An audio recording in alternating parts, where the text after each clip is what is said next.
전주에서 전라감사로 부임하고 있는 홍배대감은 명성과 부를 모두 가진 인물로 남부러울 것 없는 삶을 살아가고 있었지요. 하지만 요즘 들어 그의 마음속에 커다란 고민이 하나 자리 잡고 있었으니 그것은 바로 자신의 하나뿐인 아들 갑수에 관한 것이었지요. 대감님고, 오늘 밤에도 갑수 도련님께서 몰래 집을 빠져나가셨습니다요. 홍배대감은 머슴 봉섭이 자신에게 고하는 말을 듣고 눈썹을 찌푸리며 잠시 말이 없었습니다. 그 착실하디 착실한 우리 갑수가 뭐 때문에 밤마다 집을 빠져나간단 말이냐? 도대체 무엇을 숨기고 있길래? 홍배대감은 한참을 생각하더니 결국 머슴 봉섭이에게 단호하게 명령했습니다. 봉서봐, 앞으로 갑수가 밤에 집을 나가면 그 몰래 뒤를 밟아보거라. 어디로 가는지 어디에서 무엇을 하는지 절대 들키지 말고 알게 되는 즉시 언제라도 좋으니 나에게 바로 보고를 해야 한다. 예, 대감님 말씀대로 하겠습니다요. 봉섭이 사랑채에서 물러가자 홍배대감은 다시 창밖을 바라보며 깊은 한숨을 내쉬었습니다. 홍배대감의 하나뿐인 외아들 갑수. 어렸을 때부터 글 공부에 남다른 재주를 보인 그는 서당에서도 장원급제는 따놓은 당상이라는 말이 나올 정도로 신동소리를 들었습니다. 그리고 이후 갑수가 성년에 가까워지면서도 계속해서 성실하게 학문에 매진을 하자 홍배대감은 그런 아들을 흐뭇하게 바라보며 마음속으로 다짐을 하였지요.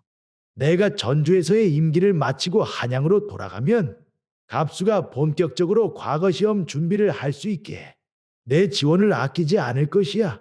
갑수는 나를 이어 과거 시험에 장원급제를 해서 마땅히 조정에서도 이름을 떨칠 제목이구만.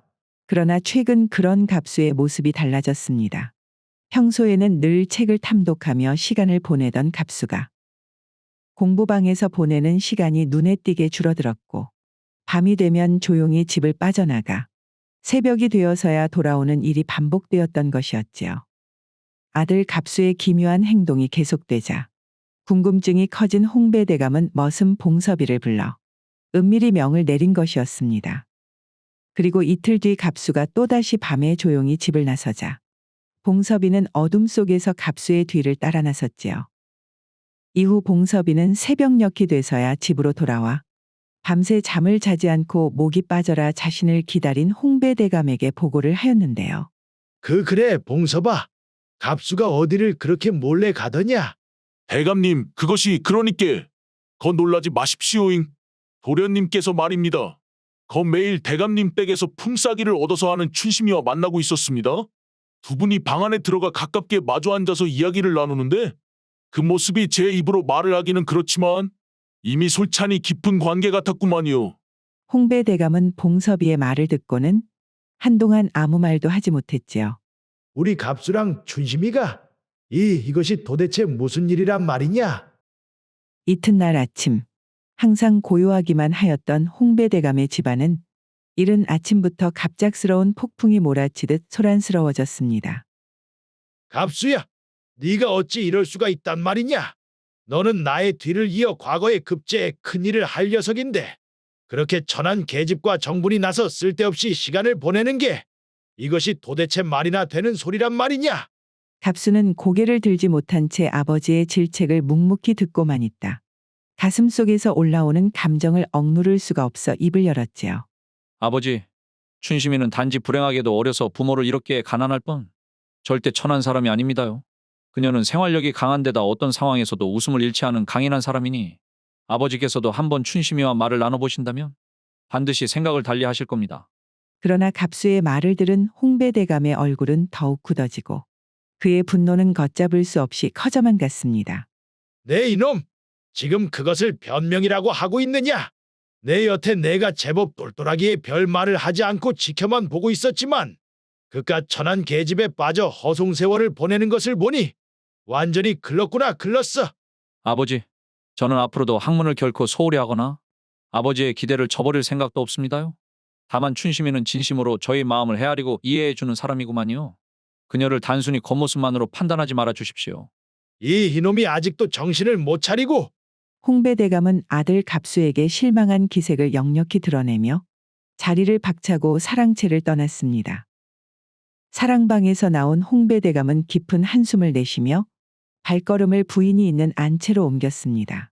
방 안에서는 홍배대감의 부인이 조용히 그림을 그리고 있었고 홍배대감은 그녀 곁에 앉자 불만 가득한 목소리로 이야기를 꺼내기 시작했지요. 부인, 자네는 알고 있었는가? 아, 글쎄 우리 갑수가 우리 집에 품삯이를 하러 한 번씩 들르는 그 춘심이랑 정분이 나버렸다고 하는구만.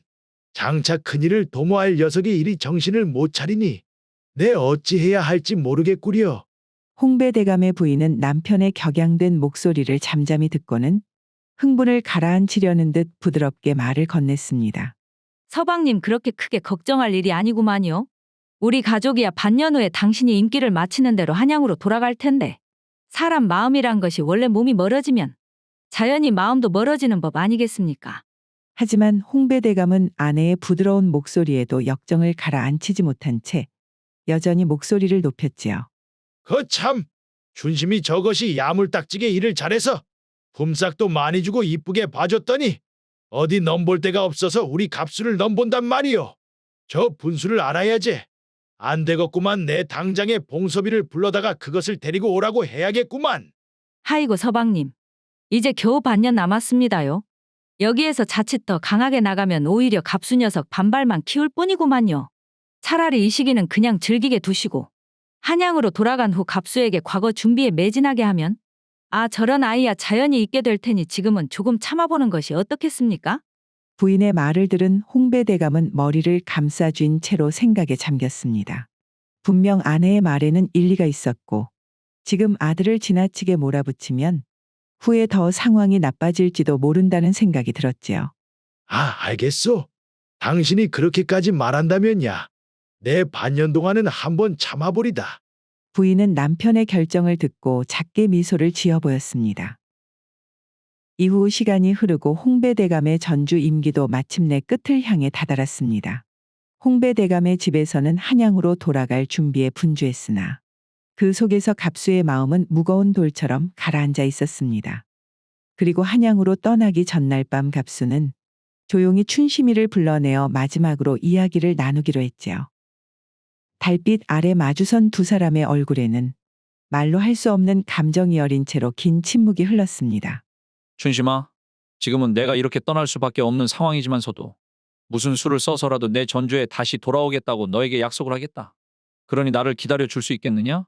도련님, 상황이 이럴진데 저희들이 어떻게 이어질 수가 있겠습니까? 도련님께서는 한양으로 돌아가신 후 과거 시험 공부에 전념하셔야 합니다요. 저 역시 도련님께서 떠나시면 제 원래의 자리를 찾아가 제 삶을 살겠습니다. 그러니 이제 저 같은 것은 잊어버리십시오. 춘심이 마음을 때려는 듯한 목소리로 말했지만 갑수는 그녀의 떨리는 손끝과 고개 숙인 얼굴에 맺힌 눈물을 놓치지 않았습니다. 네 마음이 어떤지 다 알고 있구만. 네, 절대로 너를 포기하지 않을 것이니 나를 꼭 기다려줬으면 하는구나. 춘심이는 갑수의 말을 듣고도 아무 대답을 하지 않은 채 몸을 돌리고는 눈물을 훔쳤습니다. 그렇게 두 사람은 달빛 아래 서로 다른 길을 바라보며 운명을 가슴에 품고 이별하였습니다. 이후 한양으로 돌아온 갑수는 부모님의 기대 속에서 예정대로 과거 공부에 매진하기 시작했습니다. 홍배대감은 아들을 위해 행랑채의 공부방을 차려주며 과거 급제라는 가문의 수건을 이루도록 독려했지요. 갑수야, 이제 전주에서의 일을 잠시 잊어두고 과거 시험 준비에 온 마음을 쏟아야 한다. 이 아비는 너라면 쉽게 이뤄낼 수 있을 거라고 믿는구만. 갑수 역시도 부모님의 기대를 저버릴 수가 없었기에 처음에는 과거 시험 준비에 몰두하려 애를 썼습니다. 하지만 시간이 지나면서 그의 마음은 점점 공부하는 먼 곳으로 흐르기 시작했는데요. 처음 한두 달은 어찌 버틸 수 있었으나 시간이 어느새 1년의 세월이 흐르니 공부를 하려고 책을 보아도 그의 눈앞에는 어느새 춘심이의 얼굴만 떠오를 뿐이었지요.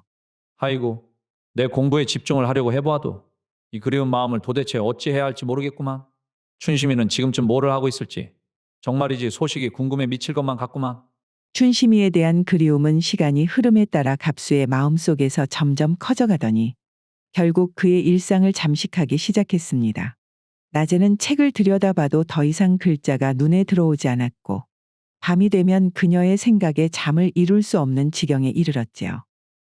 그렇게 춘심이에 대한 그리움이 극에 달하고 더 이상 과거 공부를 이어갈 수 없을 정도가 되자 갑수는 부모님께 자신의 결심을 알렸습니다. 아버지, 어머니, 제가 집에서는 마음이 어지러워 그런지 과거 공부를 이어가기가 쉽지 않습니다요. 그래서 이 마음을 가다듬고 조용히 공부를 할 수 있는 절에 가서 공부를 한번 해볼까 합니다. 홍배대감은 갑수의 말을 듣고 기뻐하며 고개를 끄덕였습니다. 그거 참 좋은 생각이구나, 갑수야. 나도 젊었을 적 과거 공부를 할 적에 절에 머물면서 준비를 한 적이 있었구만. 조용한 곳에서 공부를 하면 머리도 맑아지고 성과도 따를 것이니 분명 그것이 도움이 될 것이구만. 홍배대감은 갑수에게 돈을 넉넉히 쥐어주며 말을 이어갔습니다. 이 돈이면 부족함 없이 지낼 수 있을 것이구만. 내 말이다. 스님께는 이야기를 해둘 테니 어디 한번 최선을 다해보도록 하거라. 이해해 주셔서 감사합니다, 아버지. 제가 반드시 좋은 결과를 가지고 돌아오겠습니다. 하지만 집을 나선 갑수의 발걸음은 절이 아닌 다른 곳이었으니 그곳은 바로 춘심이 살고 있는 전주였지요. 1년 만에 전주로 돌아온 갑수는 곧장 춘심이의 집을 찾았습니다. 하지만 그가 춘심이의 집에 도착하니 그곳은 텅텅 비어 있었고 마당에는 오랫동안 사람이 오가지 않은 흔적이 역력했습니다. 춘심이 집이 비어 있다니. 도대체 이것이 무슨 일이란 말이냐? 당황한 갑수는 주변 이웃집을 찾아가 춘심이의 소식을 물었지요. 저기 혹시 춘심이라는 처자가 어디로 갔는지 아십니까? 에그머니 그 춘심이라면 저쪽에 살던 그 처자 말하는 것이구만요. 그 처자가 참으로 안 되었구만이요. 사모하는 사람이 떠났다면서 거의 반년 동안 밥도 잘 챙겨 먹지도 못하고 일도 하지 않으며 지냈지요. 그러다가 그 안악은 잠시 갑수를 살피더니 머뭇거리며 말을 이어갔는데요. 그러다가 우리 마을에 새로 들어온 박친사란 양반이 우연히 춘심이를 보고는 그 미모에 반해 좋은 조건의 행랑아씨 자리를 권했다고 하더라고요. 뭐 겉으로는 행랑아씨라는데 무슨 일을 시킬지는 모르는 것 아니겠습니까? 그럼 춘심이는 그 제안을 받아들인 겁니까요? 처음에는 끝까지 가지 않겠다고 버텼구만이요. 자신은 기다리는 사람이 있다면서. 그런데 에휴, 돈 없이 사람이 어찌 살아가겠습니까? 굶어 죽지 않으려면 어쩔 수 없었던 게지요. 그렇게 버티다 결국 박진사 댁으로 갔구만이요. 이야기를 들은 갑수는 가슴이 무너지는 듯한 아픔의 말을 잊지 못했습니다. 그때 이웃집 안악이 그를 뚫어져라 보더니 오메. 그러고 보니 이전 감사 어르신 댁의 갑수 도련님 아니시오? 내 긴가민가 했는디 이제 보니 맞구만. 안악이 자신을 알아보자 갑수는 손사래를 치며 서둘러 부탁을 했습니다. 부디 제가 여길 찾아온 것을 아무에게도 말하지 말아 주십시오. 그런데 혹시 춘심이를 다시 만날 수 있는 방법은 없겠습니까? 그 박진사 나리가 춘심이를 얼마나 감싸고 도는지 외부인에게는 아마 함부로 보여주지도 않을 겁니다. 그 집에서 일을 하는 사람이 아니고서야 어디 만날 수 있는 방법이 있을런지요? 그 말을 들은 갑수는 잠시 눈을 감고 깊은 생각에 빠졌습니다. 그러다 눈을 번뜩이며 속으로 생각했지요. 그 집에서 일을 하는 사람? 그래, 그것이 유일한 방법이로구나. 내가 직접 그 집에 일을 하러 가면 되는 것 아니겠는가? 그리하여 갑수는 이웃집 안악에게 박진사의 집 위치를 물어 마침내 그의 집을 찾아갈 결심을 굳혔습니다. 이튿날 아침 그는 신분을 감추기 위해 허름한 옷으로 갈아입고는 자신의 고운 손에 흙을 묻혀 고단한 행색을 낸 채 박진사의 집 문을 두드렸지요. 누구신데 이렇게 아침 일찍 찾아오셨단가요? 대문에서 하인이 문을 열자 갑수는 공손히 고개를 숙이며 말했습니다. 제가 이 근처 일자리를 찾아 돌아다니다가 진사나리님 집에는 머슴자리가 있을지도 모른다는 소문을 듣고 이렇게 찾아왔습니다요. 거품삭슨 필요 없으니 다만 먹여주고 재워만 주시면 열심히 일하겠습니다요. 그 말을 들은 하인이 안으로 들어가 박진사에게 이야기를 전하자 박진사가 직접 마당으로 걸어 나와 갑수를 대면하고는 웃음을 터뜨렸지요. 품삯도 필요 없다. 요즘도 이런 사람이 다 있구만. 먹여주고 재워주기만 하면 된다니. 그거 나중에 힘에 부친다고 딴소리나 하지 마시게. 감사합니다요, 진사나리. 그렇게 갑수는 박진사의 집에서 머슴일을 시작했습니다. 갑수의 마음속에서는 춘심이를 다시 만날 수 있으리라는 기대가 가득했지만 그는 내색하지 않고 묵묵히 일을 하기로 다짐했지요. 그러던 어느 날 갑수는 마당을 쓸고 있었습니다. 평생 농사일조차 해본 적이 없는 갑수의 손길은 어딘가 서툴러 먼지가 자꾸 일어나 쓸린 자리가 금세 어지러워지는 모양새였지요. 하필 그때 사랑채에서 춘심이와 차를 마시던 박진사는 그런 갑수의 서툰 비질을 보고는 배를 잡고 웃음을 터뜨렸습니다. 허허, 내가 머슴을 들이면서도 품삯 없이 먹여주고 재워주는 조건이라 별 기대는 하지 않았지만 저리 이리 서툰 자는 또 처음 보는구먼.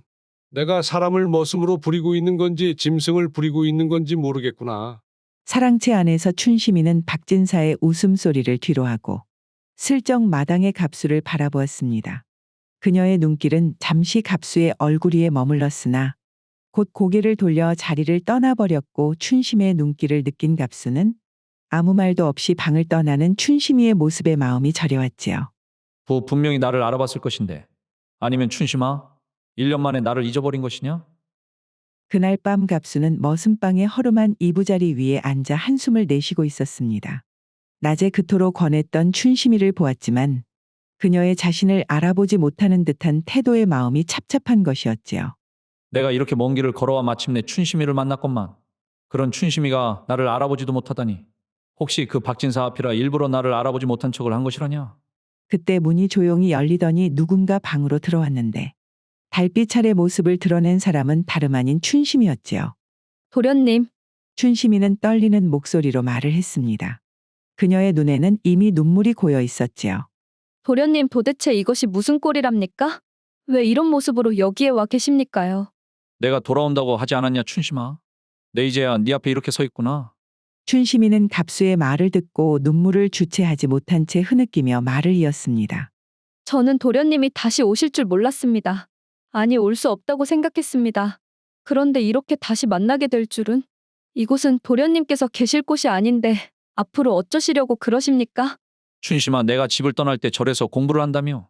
받아온 돈이 있는데 그 정도면 우리가 살만한 미천 정도는 충분히 될 것이다. 그 돈으로 아무도 우리를 모르는 곳으로 가서 땅을 일구든 아니면 품삯일을 하든 서로 힘을 모아 살면 되지 않겠느냐? 네가 원한다면 난 무엇이든 다 할 각오가 되어 있단다. 춘심이는 눈물을 닦으며 갑수를 바라보았습니다. 그의 결심은 단호해 보였고 눈빛에는 그녀를 향한 진심이 담겨 있었기에 춘심이는 이내 고개를 끄덕였지요. 도련님께서 그리하시겠다면 저도 함께 따르겠습니다. 도련님께서 이 집에 오신 이상 저도 더 이상 이곳에 머물 수가 없습니다요. 그렇게 두 사람은 박진사 집의 불이 모두 꺼지고 집안이 고요해진 새벽. 조심스럽게 짐을 챙기고는 박진사의 집을 조용히 빠져나왔습니다.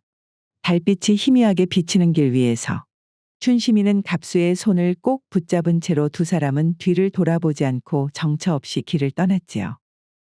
박진사의 집을 나온 후 며칠 동안 다른 사람의 눈을 피해 숲길을 따라 걷던 그들은 마침내 충청도의 어느 작은 산골 마을에 도착하게 되었는데요. 마을은 한눈에 봐도 외딴 곳에 자리 잡고 있어 오가는 사람이 없고 주변 역시 울창한 숲으로 둘러싸여 있었기에 이곳이라면 아무도 그들을 찾을 수 없을 것 같았지요. 갑수와 춘심이는 한참 동안 마을을 둘러보던 중 마을 후미진 곳에 버려진 초가집 하나를 발견했습니다. 그 집은 오래된 집이었지만 벽이 무너지지 않았고 지붕 역시 멀쩡했지요. 도련님, 아니 서방님 여기가 어떠신가요? 딱 보니 비도 잘 막아줄 것 같고 다른 사람들 눈에 띄지도 않을 것 같습니다요. 그래 춘심아, 이곳이라면 우리가 살기에 딱 좋을 것 같구만. 조금만 손보면 편히 지내기에 전혀 문제가 없을 것 같아. 그리하여 두 사람은 낡은 초가집을 정리하고 그곳에서 새로운 보금자리를 꾸미기 시작하였는데요. 며칠 뒤 마을 사람들은 갑수와 춘심이의 존재를 알아차렸습니다. 깊은 산골 마을은 워낙에 사람이 드물게 오가는 곳이라 이곳에 새로운 사람이 나타났다는 소문이 금세 마을에 퍼졌지요. 허, 저 부부는 대체 어디서 온 것이다냐? 젊은 부부가 이 깊은 산골까지 찾아왔으니 필시 무슨 사연이라도 있는 거겠지. 그저 조용히 지켜봐 보자고. 마을 사람들은 갑수와 춘심이 마을을 어지럽히지 않는 한 그저 묵묵히 지켜보기로 했습니다. 그들은 지나가는 길에 갑수를 만나면 고개를 끄덕이며 인사를 건넬 뿐이었지요. 산속 마을의 자리를 잡은 이후 갑수는 생전 처음으로 농사일에 나섰습니다. 마을 사람들이 쟁기를 쥐고 밭을 가는 모습을 보고 그들을 따라하는 것이 일의 시작이었지요. 아이고, 내 손이 이렇게 금방 험해질 줄은 몰랐는데 이 농사일이라는 것이 보기보다 쉽지가 않네. 자네. 쟁기는 이렇게 힘을 줘야 몸에 무리가 가지 않고 힘이 제대로 들어간다네. 옆에서 일하던 마을 어르신이 갑수가 일하는 모습을 보고 친절하게 알려줬지만 일에 익숙하지 않은 갑수의 몸은 말을 듣지 않았지요. 하지만 그럼에도 갑수는 춘심이와 함께 이 마을에서 뿌리를 내리겠다는 마음 하나로 매일 흙먼지를 뒤집었으며 땀을 흘렸습니다. 그렇게 갑수가 농사일로 애를 먹고 있을 때 춘심이는 마을에서 품삯일을 하며 이름을 알리기 시작했는데요. 춘심이는 갑수와 다르게 워낙에 손재주가 뛰어나서 옷을 기우는 실력이나 음식 솜씨 역시도 훌륭했기에 마을 사람들 사이에서도 금세 소문이 돌았지요. 거 갑순에 부인 받는가? 춘심이인가? 아, 그 안하기 손놀림이 참 야무지더라고. 그러게나 말이여. 그 춘심이 그 안하기 없으면 갑수가 혼자서 뭘 먹고 살지 내 궁금하구만. 아, 왜 그래도 갑수가 일이 서툴기는 해도 한번 일을 알려주면 열심히 배우려는 것이 가르치는 맛도 있고 괜찮더구만. 두 사람의 성실한 모습은 점차 마을 사람들에게 깊은 인상을 남겼고 자연스레 마을의 일원으로 인정을 받게 되었습니다. 이후 시간이 지남에 따라 갑수 역시 농사일에 점점 익숙해져 갔는데요. 처음에는 쟁기를 당기는 것도 버거웠던 그가 이제는 제법 똑바로 밭을 갈고 씨를 뿌릴 줄도 알게 되었지요. 그렇게 두 사람은 새로운 마을에서 조금씩 자리를 잡아가기 시작했습니다. 갑수와 춘심이 산골 마을에서 새로운 삶을 꾸려가고 있을 무렵 한양에서는 그야말로 난리가 났지요. 무슨 말씀이십니까, 스님? 갑수가 석 달 전 이곳에서 공부를 하겠다고 집을 나섰는데 온 적이 없다니요. 저도 대감님께서 갑수 도련님을 보내신다는 말을 듣고 쭉 기다리고 있었습니다. 하지만 시간이 지나도 오지를 않아 의아하게 생각하고 있었지요. 혹시 갑수 도련님이 다른 곳에 들르신 건 아닐는지요? 여보, 이게 도대체 어떻게 된 일이랍니까? 우리 갑수가 절에 오지 않았다니. 그렇다면 갑수가 지금 어디에 있다는 말입니까? 순간 홍배대감의 머릿속에 무언가가 스치듯 지나갔습니다. 춘심이, 전주에 살던 춘심이가 번뜩 떠오른 것이었지요. 설마 전주로 간 것이냐? 우리 갑수가 춘심이를 찾아갔단 말인가? 절에서 돌아온 홍배대감은 집으로 돌아와서도 한숨을 멈추지 못했습니다. 홍배대감의 부인은 물론 집안의 사람들까지도 갑수의 행방을 놓고 어수선하게 움직였지요. 서방님, 우리 갑수가 정말로 춘심이를 만나려고 전주까지 갔을까요? 그곳이 아니면 내 도저히 다른 곳은 짐작이 가는 곳이 없구만.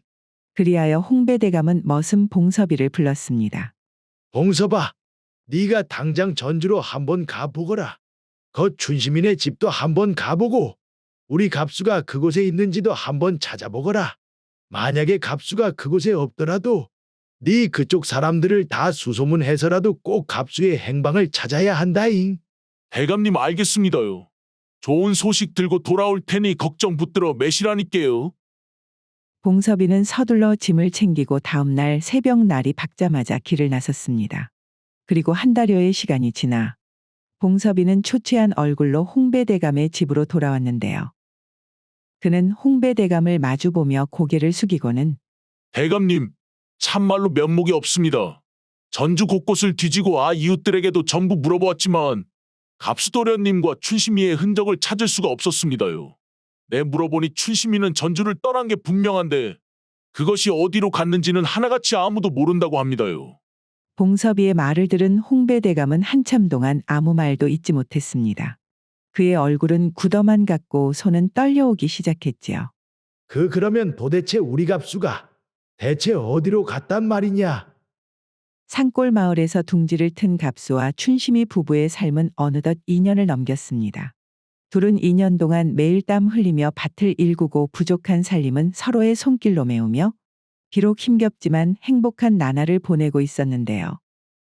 그러나 언젠가부터 춘심이의 얼굴에는 어딘가 그늘이 드리워지기 시작했고 이를 수상하게 여긴 갑수는 어느 날 저녁 춘심이와 마주한 채로 물었지요. 부인, 요즘 부인 얼굴이 왜 이렇게 어두운지 모르겠구만. 뭔가 고민이 있는 것인가? 갑수의 진지한 물음에 춘심이는 잠시 고개를 숙이고 고민하더니 이내 조용히 입을 열었습니다. 서방님, 저희 둘이 이렇게 사는 것이 너무나 좋고 행복하지만 지금 우리가 이렇게 함께한 지 벌써 2년이나 흘렀습니다요. 그동안 시부모님께서는 서방님의 생사조차 모르고 걱정을 하고 있는 것을 생각하면 가슴이 너무 아파오구만요. 그것이 현실적으로 어쩔 도리가 없는 일 아니겠는가? 우리 부모님께서는 우리가 함께 있는 걸 절대 인정하려 들지 않을 것이고, 설령 지금 이렇게 돌아간다고 해도 우리가 헤어져야 할 것이 뻔한 일인데. 서방님, 저는 꿈에 그리던 서방님과의 신혼생활을 이리 2년이나 즐겼으니 이제는 더 이상 한이 없습니다. 다만 한 가지 미련이 있다면 이제는 시부모님께 속죄하는 마음으로 서방님의 과거 준비를 돕고 싶습니다요. 춘심이 과거 이야기를 하자 갑수는 놀란 얼굴로 그녀를 바라보았습니다. 부인, 과거 시험이라니 그것이 이제 와서 도대체 무슨 말이오? 이 산골에서 무슨 수로 책을 구할 것이며, 책을 구한다고 한들 내가 공부할 시간을 어떻게 마련할 수 있겠느냐 이 말일세. 그리고 설령 내가 합격을 한다고 해도 부모님께서 자네가 내 곁에 있는 것을 인정할지 안 할지는 알 수 없는 일 아니겠는가? 최근 서방님께서 집을 떠날 때 여비로 받았던 돈을 아직까지 쓰지 않았으니 그것으로 구하면 됩니다요. 그리고 공부할 시간은 서방님께서 저를 만나기 위해 모든 것을 포기하고 전주로 찾아오셨듯이 이제는 제가 서방님의 공부를 위해 아침부터 밤늦게까지 일을 해서라도 서방님을 먹여 살리겠습니다. 그리고 시부모님께서 저를 인정하지 않으셔도 상관없습니다. 저는 그저 제가 할 수 있는 최선을 다하고 싶을 뿐입니다요. 갑수는 춘심이의 단호한 태도에 더 이상 반박을 할 수가 없었습니다. 그녀의 진심이 담긴 목소리와 희생도 불사하려는 마음이 갑수의 마음을 울렸던 것이었지요. 그리하여 갑수는 한참 동안 고심한 끝에 춘심이의 손을 잡고 말했습니다. 부인, 내 부인이 이렇게까지 생각을 하고 말한 것이라면 내가 부인을 위해 한번 최선을 다해보겠구려. 그래, 내가 다시 한번 손에 책을 잡아보겠소. 그날 이후 춘심이는 아침부터 밤까지 쉴 새 없이 일하기 시작했습니다. 해가 떠 있는 동안은 밭에서 일하였고, 이후 저녁이 되어서는 땀으로 범벅이 된 채 집으로 돌아온 그녀는 잠시도 쉬지 않고 호롱불을 밝히며 삭바느질을 했지요. 그녀의 손은 거칠어지고 밤낮 없이 일한 탓에 눈가에 피로가 가득했지만 그녀의 얼굴에는 결코 후회나 불만의 기색이 없었습니다. 그렇게 춘심이의 무려 3년 동안의 헌신과 노력 끝에 마침내 갑수는 과거 시험에 응시하기 위해 한양으로 떠날 채비를 할 수 있었습니다. 서방님, 제가 여태까지 했던 것은 생각하지 마시고 오직 과거 시험에만 집중하시길 바라겠습니다. 이제 드디어 서방님의 때가 왔습니다. 부인이 아니었으면 분명 이 자리까지 오지도 못했을 것이 분명하구만. 내 반드시 부인의 헌신에 보답을 하고 부모님께 떳떳한 모습을 보일 테니 조금만 더 기다려 주시게나. 며칠 후 갑수는 궁궐 시험장에 들어섰습니다. 시험장에는 수많은 응시자가 긴장을 감추지 못한 채 자리마다 앉아 있었고, 궁궐의 웅장함과 엄숙한 분위기 속에서 갑수는 자신에게 주어진 시험지를 받아들고는 침착하게 붓을 들었지요. 붓끝을 시험지에 대자마자 그의 머릿속에는 아침부터 밤까지 쉼없이 일하며 그를 뒷바라지했던 춘심이의 얼굴과 벌써 5년 동안 생사조차 알리지 못한 채 그리움만 쌓아온 부모님의 모습이 떠올랐습니다.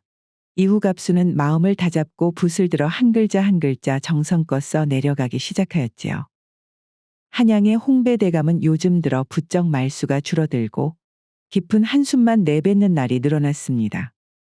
그날도 저녁 무렵 홍배대감은 뜰을 멍하니 바라본 채로 한숨만 쉬고 있었고, 부인이 저녁상을 차려와도 좀처럼 수저를 들지 않았지요. 여보, 왜 또 이렇게 앉아만 계십니까요? 입맛이 없더라도 수저를 좀 드셔야지요. 홍배대감은 부인을 바라보다 이내 눈물을 글썽이며 말했습니다. 내가 요즘 그때 일이 자꾸 떠올라서 마음이 무겁구만.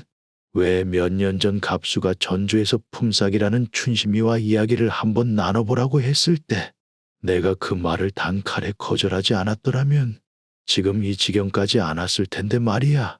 부인은 그 말을 듣고도 아무 말 없이 남편을 바라보았고, 홍배대감은 계속해서 말을 이어갔습니다. 그때 갑수가 얼마나 간절하게 부탁을 했던가. 춘심이와 이야기라도 한번 나눠보라고. 그런데 나는 천안 출신 계집이니 뭐니 하며 그 말조차 듣기 싫어했지 않소. 내가 그때 왜 그리 완고했는지. 그 이야기 한번 나눈다고 뭔 큰일이 나는 것도 아닌데, 만약 그때 내가 춘심이와 한 번이라도 이야기를 나눠보고 갑수 말을 듣는 척이라도 했다면 우리 갑수가 이렇게 떠나지 않았을지도 모를 일인데 말일세. 내가 너무나 어리석었구려. 내 속으로 자식을 떠나게 한 것이나 마찬가지 아니겠소. 여보, 이미 지나간 일을 어쩌겠습니까? 시간을 돌릴 수도 없는 노릇이고. 그래도 산 사람은 살아야지요. 억지로라도 좀 수저를 들어보시구려. 분명 우리 갑수도 어딘가에서 잘 지내고 있을 거구만요. 내 자식 새끼가 지금 살았는지도 죽었는지도 모르는데 내가 어찌 이 밥을 목구멍으로 넘길 수가 있겠소. 홍배대감은 떨리는 손으로 숟가락을 쥐려다 놓기를 반복하며 흐느낌 속에서 밤을 보냈습니다. 그리고 그 다음날 아침이 되어서도 부인의 재촉으로 겨우 상에는 앉았지만 그는 수저조차 들지 못한 채 깊은 생각에 잠겨 있었습니다. 그러던 중 머슴 봉섭이가 갑자기 마당에서 뛰어들며 외쳤지요.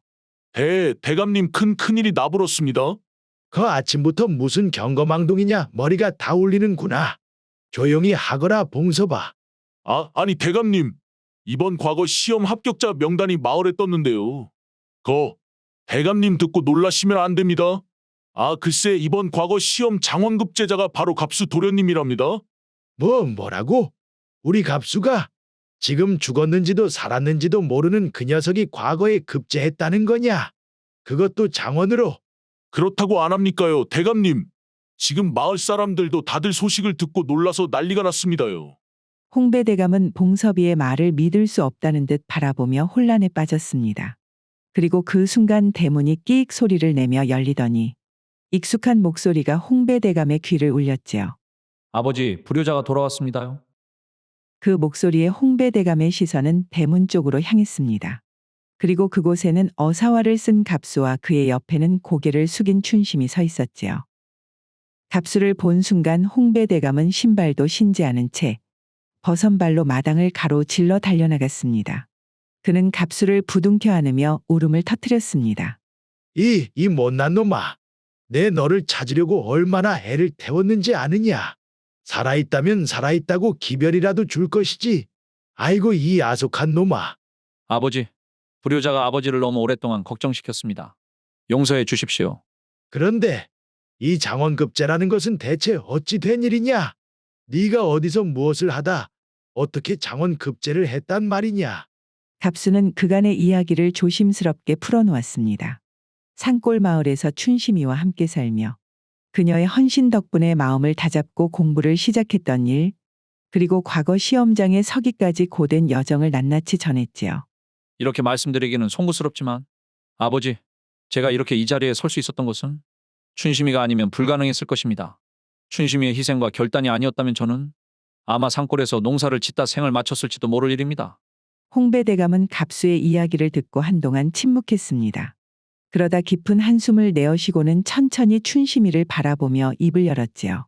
춘심아, 네가 우리 집에서 품삯일을 할 때 내 너의 신분과 겉모습만 보고 판단했던 것이 큰 잘못이었구나. 그것 때문에 충분히 쉽게 갈 수 있었던 길을 나의 고집과 반대 때문에 괜히 너희들이 너무나 어렵고 험한 길을 걷게 되어버린 것이지. 네한테 참으로 어떻게 감사를 표해야 할지 모르겠구나, 춘심아. 아니 이제 내가 며느라 가라고 불러도 되겠느냐? 대감님, 아니 아버님, 저는 서방님 곁을 지키는 것이 그저 행복했을 뿐입니다. 아버님께서 허락만 해주신다면 부족한 제가 앞으로도 최선을 다하겠습니다. 허락하다 마다. 아가, 네가 그 긴 세월 동안 잘 버텨준 덕에 우리 갑수가 장원급제를 할 수 있었으니 내 더 이상 바랄 것이 없구나. 그날 이후 춘심이는 정식으로 홍배대감 집의 며느리가 되었습니다. 그녀는 이후로도 갑수의 내조를 게을리하지 않았고 갑수가 벼슬길에서도 승승장구하는 데 큰 힘이 되었다고 하니 역시 진정한 사랑은 어떠한 역경도 넘어서는 것 아닌가 합니다.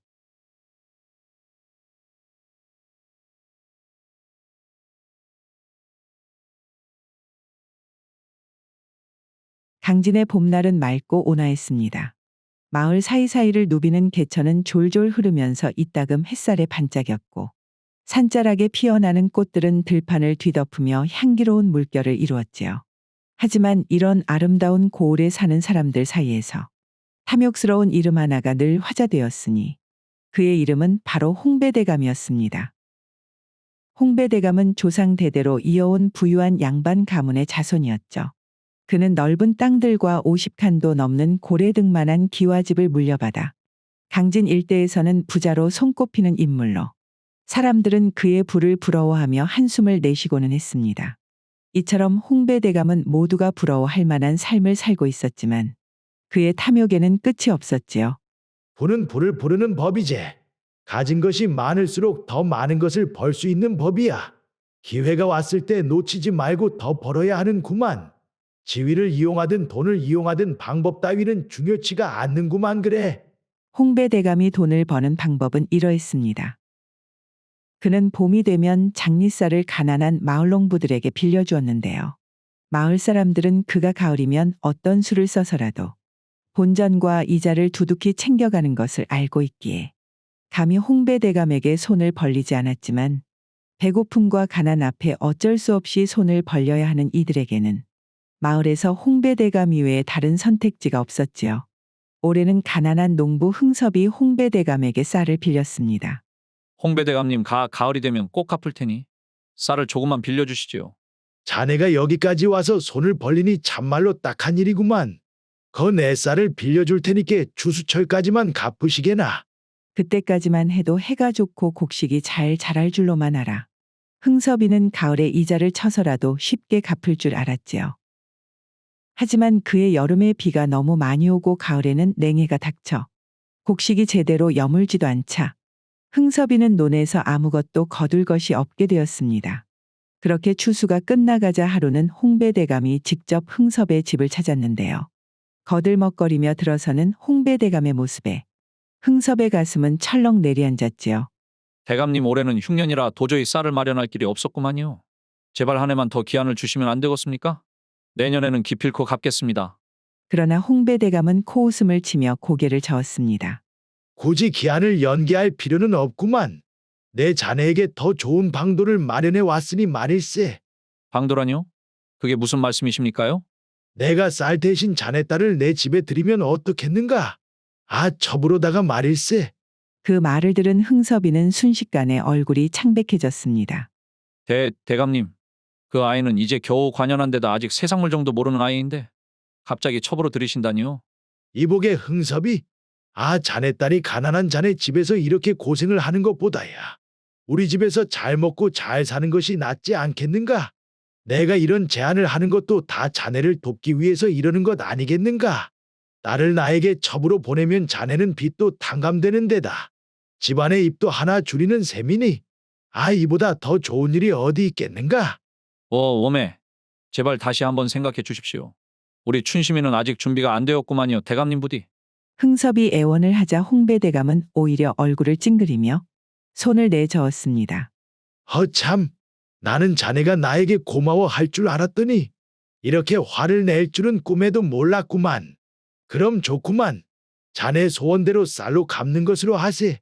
다음 주까지 내 쌀에다가 오부이자를 더해서 준비를 해놓게나. 흥섭이는 깊은 절망에 빠졌습니다. 아무리 생각해도 그 짧은 기간 안에 쌀을 마련할 길이 없었기 때문이었지요. 결국 그는 뜬 눈으로 밤을 지새우며 아내와 함께 온갖 방법을 생각했으나 딸을 내어주는 것 외에는 방법이 없다는 결론에 이르렀습니다. 그리하여 며칠 뒤 홍배대감의 집으로 흥섭의 딸 춘심이 끌려갔습니다. 그것을 보고 동네 사람들이 뒤에서 수근거렸지요. 아니 저리도 많은 것을 가진 사람이 무엇이 부족하여. 흥섭이 아제네 딸까지 빼앗아 가는지 모르겠구만요 참말로. 그러게나 말이요. 세상에 죽어서도 저 재물을 가지고 갈 것도 아닌데 대체 왜 저리도 더 가지려 하는지 모르겠구만.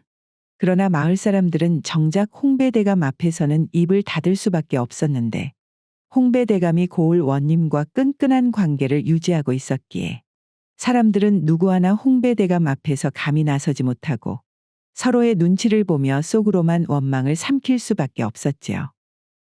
홍배대감은 원래부터 욕심이 많은 사람이기는 했으나 그가 이렇게 본격적으로 눈을 불을 켜고 돈에 집착하게 된 계기가 있었는데요. 그것은 바로 10여 년 전 강진 저작거리에 사주와 관상을 보는데 능통한 박처사가 찾아왔을 때부터였습니다. 마을 이곳저곳에 박처사의 명성이 퍼지자 홍배대감도 호기심을 가지고 그를 찾아가 마주 앉았지요. 이보게, 자네가 이 강진 일대에서 소문이 날 정도로 사주를 잘 본다더니 어디 내 운명도 한번 살펴보게나. 복채야 내 듬뿍 줄 테니까 걱정하지 말고 박처사는 홍배대감의 얼굴을 찬찬히 살폈습니다. 이마의 주름, 눈꼬리의 기운, 손끝까지 유심히 살피며 긴 한숨을 내쉬고는 천천히 말을 하였지요. 대감님, 관상을 보아하니 아주 재물운이 강하구만이요. 허허, 그럼 내가 오래오래 부자로 살 팔자라는 말인가? 대감님, 그게 다가 아닙니다. 앞으로 사람들에게 더 많이 베풀지 않는다면 10년 뒤에 모든 재산을 잃을 수 있는 운명이 보입니다. 특히 가난한 이들을 수탈하고 남의 고통을 외면하는 삶을 계속 산다면 더더욱 큰 화를 면하기 어려울 것 같습니다. 이 말을 들은 홍배대감의 얼굴이 순식간에 일그러졌습니다. 처음에는 박처사가 그저 농담으로 한 말이겠거니 하며 넘기려 했지만 박처사의 목소리에 확신이 담겨 있는 것을 확인하고는 홍배대감은 이내 눈에 불을 켜고 목소리를 높였지요. 뭐라? 10년 뒤에 내가 재산을 잃는다고? 이 돌팔이 같은 자가 내 앞에서 그런 소리를 하다니. 내 놈 말대로라면 10년 뒤에 내가 거지가 된다는 말인가? 만약 내가 10년 뒤에도 이대로 잘 살고 있다면 자네는 죽어서도 돌팔이라는 오명을 벗지 못할 것이야. 대감님, 저의 말이 마음에 들지 않더라도 세월이 지나면 진실을 알게 될 것입니다. 부디 가난한 이들을 돌보고 베푸는 마음을 가지시길 바랍니다. 홍배대감은 그 말을 끝까지 듣지 않고 박차고 일어난 후 주변 사람들을 향해 비웃음을 터뜨리며 소리쳤지요. 여기 있는 여러분도 다 들었는가? 여러분들이 떠받드는 이 박처사라는 자가 10년 뒤에 내가 빈털터리가 된다는 구만. 만약 10년 후에도 내가 재산을 잃지 않는다면 이 자는 천하의 사기꾼으로 남을 것이니 모두들 똑똑히 기억하게나. 홍배대감은 박처사에게 복채도 주지 않은 채 거들먹거리며 자리를 떠났습니다. 그리고 그날 이후 거의 10여 년이 지난 지금 오늘에 이르기까지 홍배대감은 마치 박처사의 예언을 피하려는 듯 미친 듯이 재물에 집착하는 사람이 된 것이었지요.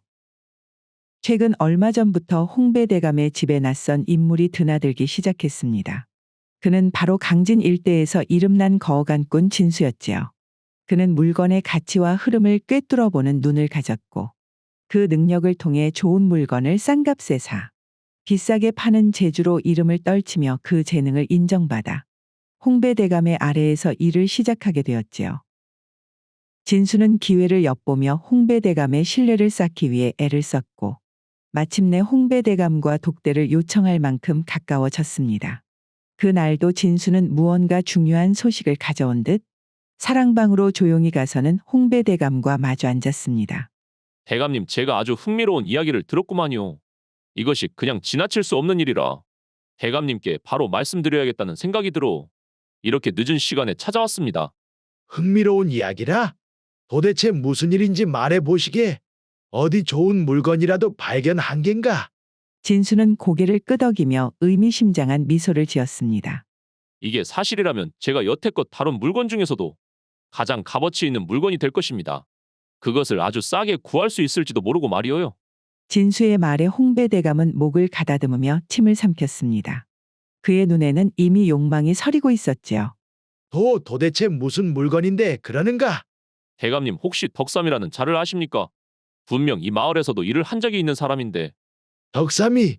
덕삼이라면 그 목수놈을 말하는 겐가? 2년 전 봄 농사철이 막 시작될 무렵 홍배대감은 자신의 집에 새로운 곡간을 짓기 위해 목수 덕삼이를 불렀습니다. 덕삼이는 근방에서는 손재주가 뛰어나기로 이름이 난 목수였지요. 그리하여 덕삼이는 홍배대감네 새 곡간을 짓기 위해 땀 흘려 일을 했고 2달에 걸쳐 마침내 곡간을 완성하였지요. 대감님 말씀하신 대로 곡간을 다 지었습니다요. 확인해 보시고 약속한 금액만 주시면 바로 돌아가겠습니다. 홍배대감은 덕삼의 말을 듣고는 한참 동안 곡간을 꼼꼼히 살피더니 이내 이마를 찌푸렸습니다. 이것이 무엇이란가? 자네가 제법 유명하다고 해서 특별히 덕삼이 자네한테 부탁을 한 것인디 여기저기 온통 삐걱대지 않는가잉? 이렇게 일을 해놓고 돈을 다 받으려 하다니 자네도 참말로 염치가 없구만 그래. 대감님, 제가 2달 동안 혼신을 다해 지은 곡간이구만요. 행여나 시간이 지나 문제가 생기면 언제든 다시 와서 고쳐드리겠습니다. 그러자 홍배대감이 쓴웃음을 지으며 덕삼이에게 돈 주머니 하나를 꺼내는데 덕삼이 확인을 하니 그 안에는 약속한 임금의 절반도 채 들어있지 않았습니다. 덕삼이는 그 돈을 확인하자 가슴이 먹먹해졌습니다. 2달 동안 고생한 것이 고작 이것이라니. 그는 이대로 물러설 수 없다는 마음으로 홍배 대감에게 간곡히 호소하였지요. 대감님, 이 돈으로 집에 있는 처자식을 어떻게 먹여 살릴 수가 있겠습니까? 저는 그저 대감님께서 시키신 일을 최선을 다해 마쳤으니 부디 제발 자비를 베풀어 주십시오. 덕삼이의 간곡한 부탁에도 홍배 대감은 가차없이 하인을 불러 덕삼이를 집에서 쫓아버렸지요. 그렇게 진수의 입에서 뜻밖의 덕삼이의 이름이 나오자 홍배 대감의 머릿속에는 2년 전에 돈을 제대로 주지 않고 덕삼이를 쫓아버렸던 일이 스쳐 지나갔지요. 덕삼이, 그놈을 내가 왜 모를까? 그놈이 우리 집에서 나가며 고생했니 어쩌니 하며 투덜댔던 놈이지. 그런데 갑자기 그놈 이야기가 왜 나오는 것이냐? 제가 요 며칠 전 주막에서 어깨너머로 들었는디 말이오요. 대감님, 역 근방 산중턱에 있는 무이사 뒤쪽 숲 너머에 오랫동안 방치된 집이 하나 있는 것을 아십니까? 지금은 거의 쓰러져가는 집인데 얼마 전에 진처사라는 사람이 그 집에 이사 왔다고 합니다요. 진처사가 이사하기 전에 집 수리를 좀 맡길 사람이 필요해서 그 집을 고쳐줄 몫으로 덕삼이를 불렀다고 하더라고요. 그 이야기를 하고 진수는 주변을 두리번거리더니 목소리를 한층 낮추며 비밀을 흘리듯 홍배 대감에게 속삭였습니다. 그런데 대감님 덕삼이가 그 집을 고치다가 희한한 것을 발견했다고 안 그럽니까요? 뭐라고? 희한한 것이라니 어떤 것을 말이요? 덕삼이가 그 집 골방벽 안이 비어있는 것을 발견하고는 벽을 살짝 열어보았는데 그 안에 글쎄 진주목걸이니 금반지, 은팔찌 같은 보물들이 가득 차 있었다고 안 합니까요? 그리고는 진처사 눈치를 보고는 얼른 벽을 다시 닫아버렸다더군요. 어찌나 깜짝 놀랐던지 감히 그걸 꺼낼 생각도 못하고 조용히 덮어뒀나 봅니다. 그래? 그 덕삼이 놈이 뭐라고 더 말하더냐? 그 뒤로 망치를 들고 집안 구석구석을 두드려봤답니다. 혹시 다른 곳에도 뭐가 있을지 궁금했던 거겠지요. 그랬더니 다른 곳에서는 뭐가 더 나온 것이냐? 글쎄요, 그 뒤 이야기는 갑자기 어깨 너머로 듣고 있었던 제 눈치를 보더니 아예 말문을 닫아버리더라고요. 이 말을 들은 홍배 대감의 가슴은 설렘과 탐욕으로 요동쳤습니다. 그는 이미 머릿속으로 그 집에 있는 보물들을 자신의 것으로 만들 생각을 하고 있었지요. 진수야, 딱 들어보니 이것이 보통 일이 아닌 것 같구나. 이번 일만 잘 되면 내 너에게도 한 몫을 제대로 챙겨줄 테니 너가 그 집에 대해 좀 더 알아봐주면 안 되겠냐?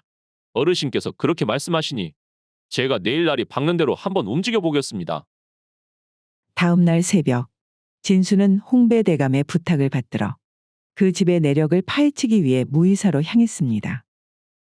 그리고 홍배 대감은 하루 종일 진수의 소식만을 기다리며 안절부절 하지 못한 채 사랑채에 머물렀지요. 그는 사람의 발걸음 소리가 느껴질 때마다 창문을 통해 대문 쪽을 바라보며 초조한 마음을 감추지 못했고 밥상도 물린 채 그저 하루 종일 진수만을 기다렸습니다.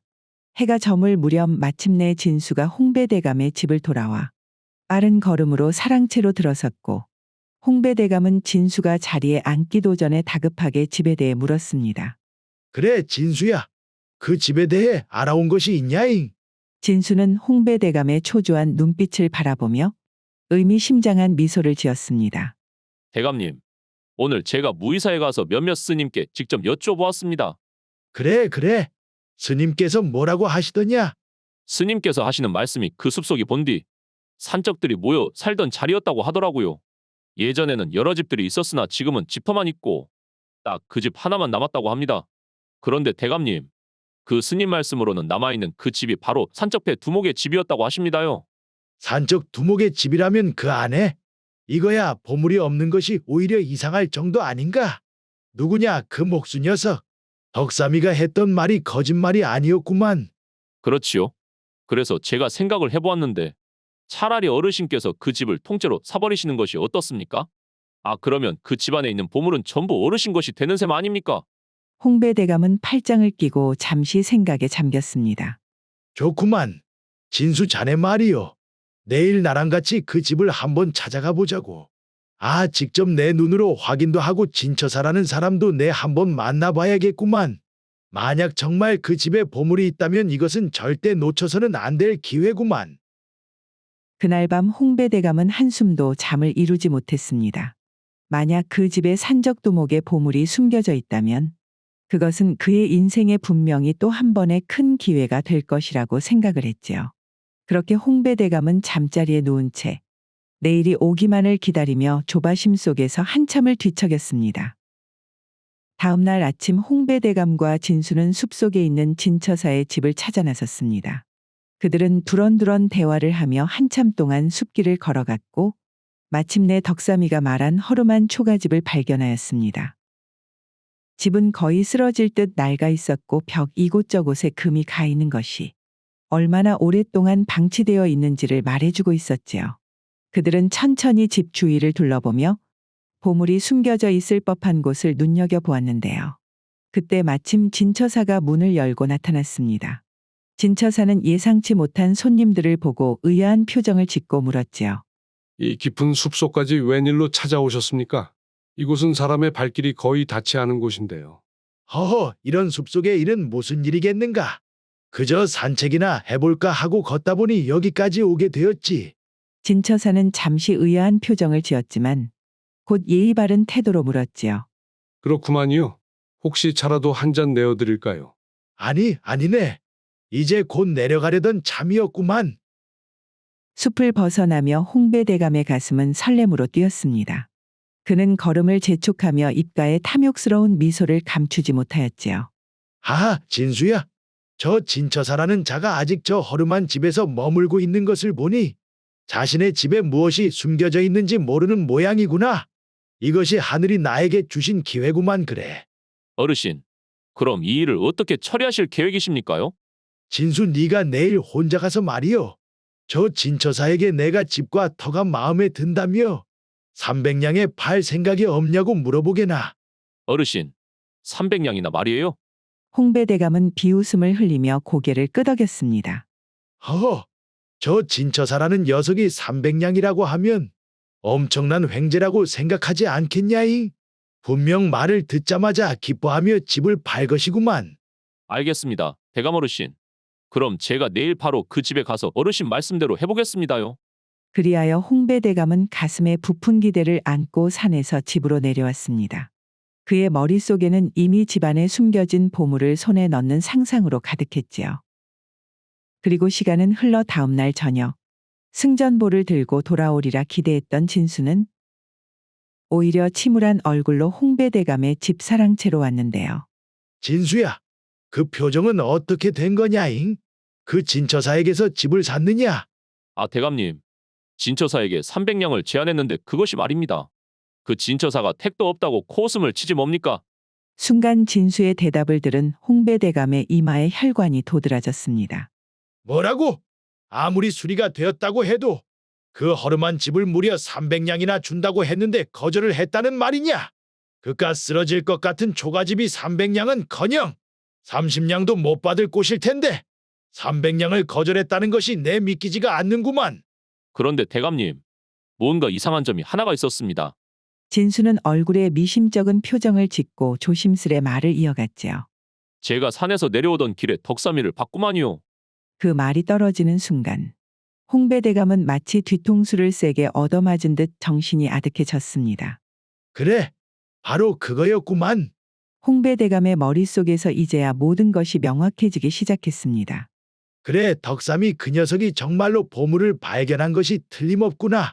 그래서 그 녀석이 그 집을 손에 넣으려고 아마 사돈의 발촌까지 돈을 끌어모아 진처사를 찾아갔을 것이야.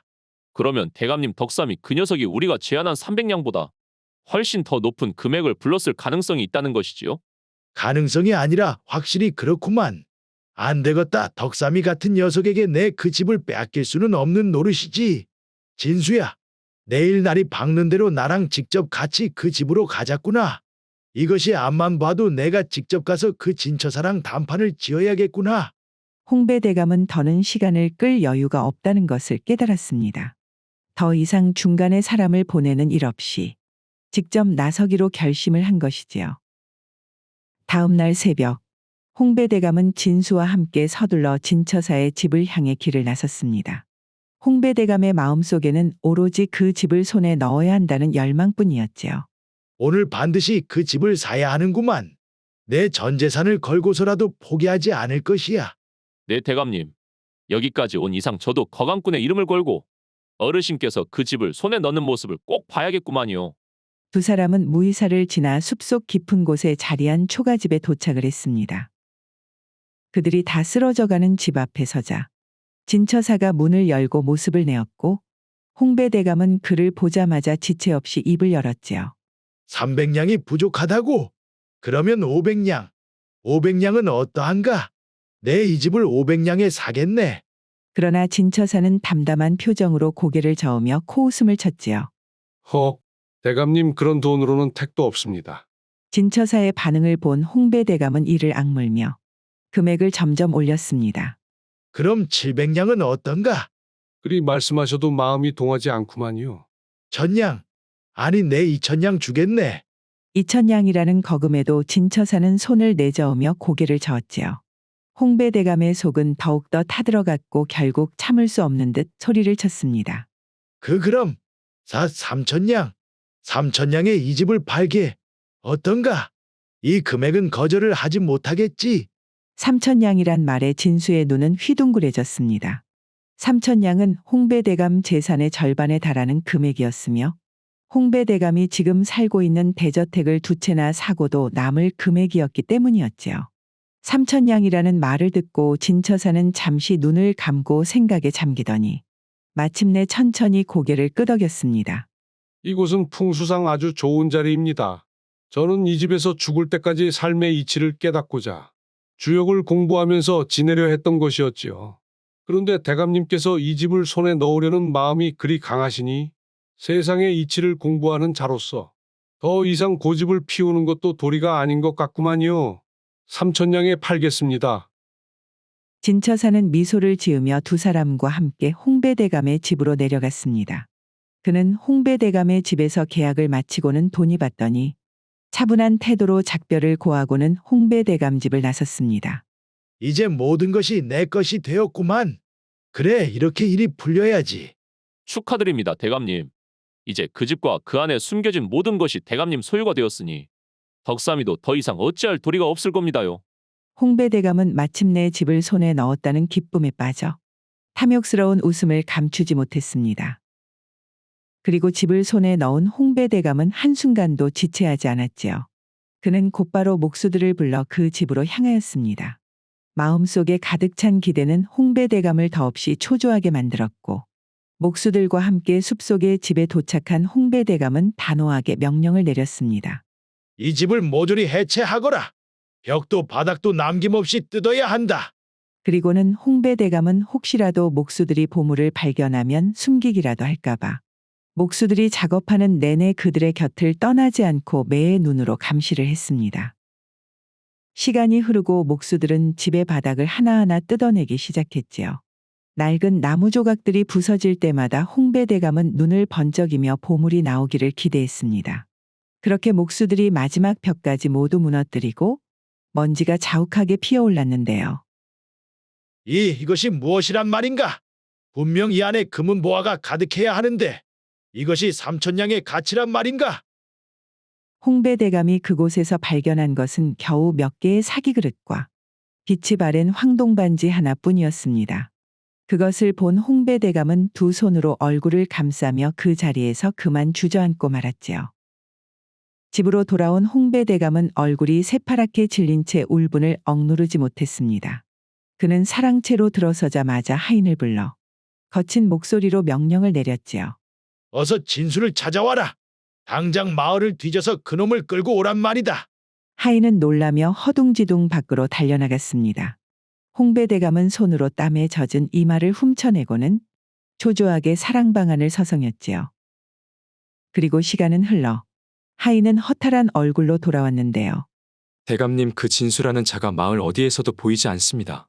그가 머물던 방은 흔적도 없이 치워져 있었고 주변 사람들도 그가 어디로 갔는지 아는 이가 없다고 합니다요.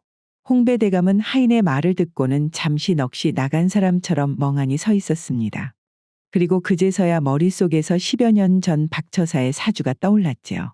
앞으로 사람들에게 더 많이 베풀지 않는다면 10년 뒤에 모든 재산을 잃을 수 있는 운명이 보입니다. 그 말을 들었을 때 당시 그는 박처사를 비웃으며 모욕을 했던 기억이 머릿속을 스쳐갔습니다. 그리고 홍배대감은 다시 마음을 다잡고는 오기에 가득한 다짐을 되뇌었는데요. 삼천냥.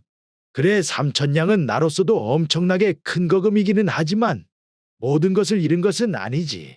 내 비록 삼천냥을 잃기는 했지만 돈이란 다시 불리면 되는 법 아니던가. 자네가 틀렸네, 박처사야. 내가 이렇게 쉽게 무너질 리가 없구만. 그런 돌팔이 같은 사주에 내가 굴복이라도 할 줄 알았는가? 비록 진수와 봄을 그리고 삼천냥은 잃었지만 홍배대감의 탐욕은 조금도 꺾이지 않았습니다. 홍배대감이 삼천냥이라는 거금을 잃고 분노와 허탈함에 몸부림치고 있을 무렵 전주의 한 기방에서는 승리를 자축하는 술잔이 오고 가고 있었습니다. 참, 진처사님. 처음에 덕삼이가 이 계획을 말했을 땐 믿기 어려웠습니다요. 설마 진처사님 같은 분께서 이런 일을 직접 꾸미셨을 줄이야. 덕삼이는 홍배 대감에게 원한이 있으니 당연히 참여하겠다 싶었고 저야 덕삼이가 큰 돈을 벌게 해주겠다 하니 따랐지만 그런데 말입니다. 애초에 진처사님께서는 왜 이 일을 꾸미신 겁니까? 홍배 대감과 무슨 원한이라도 있으셨던 겁니까요? 진처사는 쓴웃음을 지으며 술잔을 들어 천천히 입에 가져갔습니다. 그는 술을 한 모금 넘기고서는 조용히 이야기를 시작했지요. 자네들 혹시 박처사란 분을 기억하나? 예전에 강진 일대에서 관상을 보시던 분 말이야. 덕삼과 진수는 의아한 표정으로 서로의 얼굴을 잠시 쳐다보고는 고개를 끄덕이며 대답했지요. 박처사님이라 저도 그분의 이야기는 들었습니다. 진처사는 의미심장한 미소를 지으며 술잔을 다시 들었습니다. 그렇지. 그분이 바로 나의 스승님이시네. 우리 스승님께서는 홍배 대감에게 경고하셨지만 그 대감놈이 그 말씀을 듣지 않고는 오히려 스승님을 돌팔이로 몰아세우지 않았는가. 바로 그 10년의 시간이 곧 끝난다네. 만약 홍배 대감이 계속 승승장구한다면 스승님께서는 세상 사람들에게 돌팔이로 남을 수밖에 없을 것 아닌가. 그것이 바로 나의 명분이었구만. 그렇다면 이 일의 명분은 충분하구만요. 하긴 저도 홍배 대감에게 당한 원한이 있으니 이 계획을 처음 들었을 때 2번 생각할 것도 없었지요. 하지만 말입니다. 덕삼이는 잠시 고민하듯 눈살을 찌푸리며 진처사에게 물었습니다. 그런데 박처사님께서 10여 년 전에 말씀하신 대로라면 홍배 대감이 모든 재산을 잃게 될 운명이라고 하지 않았습니까? 물론 삼천냥은 큰 돈이긴 하지만 그게 그 대감의 전 재산은 아니지 않습니까요? 진수도 동조하듯 고개를 끄덕였지요. 맞구만요. 그 대감놈이 워낙에 재산이 많으니 삼천냥을 잃은 것만으로는 큰 타격을 받지는 않을 테지요. 그러자 진처사는 살짝 미소를 머금으며 덕삼이를 바라보았습니다. 그 미소는 뜬모를 깊이를 담고 있었지요. 삼천냥을 잃게 한 것은 그저 첫걸음이구만. 앞으로 홍배대감의 탐욕은 그를 더욱 깊은 수렁으로 몰아넣을 것이야. 우리는 그저 작은 불씨만 던졌을 뿐이고 이제 그 불씨가 어떻게 타오를지는 대감의 탐욕과 집착이 결정하겠지. 스승님께서 이야기하신 10년이 되는 날이 이제 곧 다가오니 이제 남은 것은 시간의 문제일 뿐이구만. 그들은 밤이 깊도록 잔을 부딪히며 이야기를 나누었습니다. 그리고 진처사가 말한 대로 그들이 던진 작은 불씨는 서서히 타오르고 있었지요. 시간은 석 달이 흘러 그날 아침이 다가왔습니다. 바로 홍배대감이 박처사에게 사주를 본 지 정확히 10년이 되는 날 말이지요. 이날 홍배대감은 잠자리에서 깨어난 순간부터 기분이 묘하게 뒤틀리는 것을 느꼈습니다. 그리고 나쁜 예감은 항상 틀리는 법이 없듯이 아침이 지나고 홍배대감의 집에 급하게 포졸이 달려와서 홍배대감을 찾았는데요. 대감님, 원님께서 돌아가셨습니다. 홍배대감은 그 말을 듣는 순간 심장이 내려앉는 듯한 충격을 받았습니다. 뭐라고, 그게 도대체 무슨 소리냐? 원님이 돌아가셨다니? 며칠 전부터 원님께서 장기침을 하며 시름시름 앓으셨습니다요. 병이 깊지 않을 거라 생각을 했었는데 글쎄 오늘 아침에 방 안에서 그대로 숨을 거두신 채 발견이 되었구만요. 아무도 눈치채지 못한 사이에 눈도 뜨지 못한 채 떠나셨습니다. 홍배대감은 순간 얼어붙은 듯한 기분에 사로잡혔습니다. 고을 원님은 그의 오랜 벗이자 든든한 후원자였지요. 홍배대감은 원님이 든든한 뒷배가 되어 주었기에 마을 사람들의 불만도 두려워하지 않고 탐욕스럽게 재산을 불릴 수 있었는데 원님의 갑작스러운 죽음은 홍배 대감의 발밑에서 견고해 보이던 기반이 무너지는 소리와도 같았습니다. 근 석 달 동안 홍배 대감은 잃어버린 3,000냥을 복구하기 위해서 전에 없이 더욱 잔혹하고 교활한 방법으로 마을 사람들을 수탈했었는데요. 그러나 원님의 자리가 공석이 된 지금 더 이상 마을 사람들은 침묵하지 않았지요. 그리하여 마을 곳곳에서는 사람들이 들고 일어났습니다. 서슬퍼런 분노로 가득 찬 군중은 점점 모여 홍배대감의 집으로 향했고 이들의 선두에는 딸을 홍배대감에게 빼앗겼던 흥섭이가 서 있었지요. 흥섭이의 눈에는 복수의 불길이 타오르고 있었습니다. 오늘 아주 이 집을 불태워버리고 우리를 짓밟은 홍배대감을 심판합시다, 여러분. 홍배대감은 집 안에서 허둥대며 문을 걸어 잠궜지만 그건 아무 소용이 없다는 것을 금방 깨달았습니다. 사람들은 문을 부수고 담을 넘으며 그의 집 안으로 쏟아져 들어왔지요. 그리고 그들은 집안을 샅샅이 뒤지며 홍배대감이 숨겨둔 치부책과 재산 기록을 모두 찾아내고는 마당에 모은 후에 불러 태워버렸습니다. 이 장부가 그동안 우리의 피와 눈물의 기록입니다. 이제 이 장부들이 전부 사라졌으니 다음은 우리들의 고열을 짜내 지은 이 집 차례구만요. 그들은 홍배대감의 기와집에도 불을 지르기 시작했고 불길은 곧 하늘을 향해 치솟았습니다. 집은 순식간에 불길에 휩싸여 폐허로 변했고 홍배대감이 평생에 걸쳐 쌓아 올린 모든 것이 한순간에 재로 변해버렸지요. 그렇게 홍배대감이 지난 10년 동안 두려워했던 박처사의 사주는 정확히 들어맞았습니다. 10년 전 그가 경고했던 대로 홍배대감은 모든 것을 잃고 홀로 남겨진 신세가 되었지요. 이럴 수가 내 모든 것이 이렇게 사라지다니. 내가 평생을 모은 것들이 이렇게나 허망하게. 그날 밤 불길이 꺼진 폐허 위에 홀로 남은 홍배대감은 날이 밝아 올 때까지 울음을 멈추지 못했습니다. 재산도 명예도 모두 잃은 그는 텅 빈 허상만을 부여잡은 채 밤새 홀로 울었지요. 그의 울음소리는 깊은 밤 숲속의 바람과 뒤섞여 더없이 쓸쓸하게 고울을 떠돌았습니다.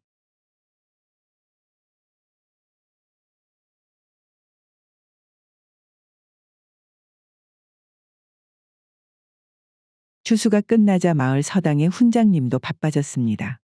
훈장님은 치부책을 펼쳐놓고 학동들의 학비가 제대로 들어왔는지 꼼꼼히 점검을 하고 있었지요. 덕팔아, 너는 남아서 나랑 이야기 좀 하자. 훈장님의 말에 부잣집 아들 갑수는 미리 눈치를 채고 덕팔이에게 핀잔을 주었습니다. 아이고 또 덕팔이 너냐? 그러니까 사람이 주제를 알아야지 네가 무슨 글 공부를 한다고. 이후 학동들이 우르르 서당을 빠져나가는데 오직 덕팔이만이 서당에 남아 훈장님과 마주하였습니다. 15 나이의 덕팔이였지만 훈장님과 마주한 덕팔이의 눈빛은 얼음보다도 무거운 짐을 짊어진 듯 했지요. 훈장님, 저희 집 사정을 아시다시피 어머니가 밤새 바느질을 하셔도 아버지 약값 대기도 빠듯해서.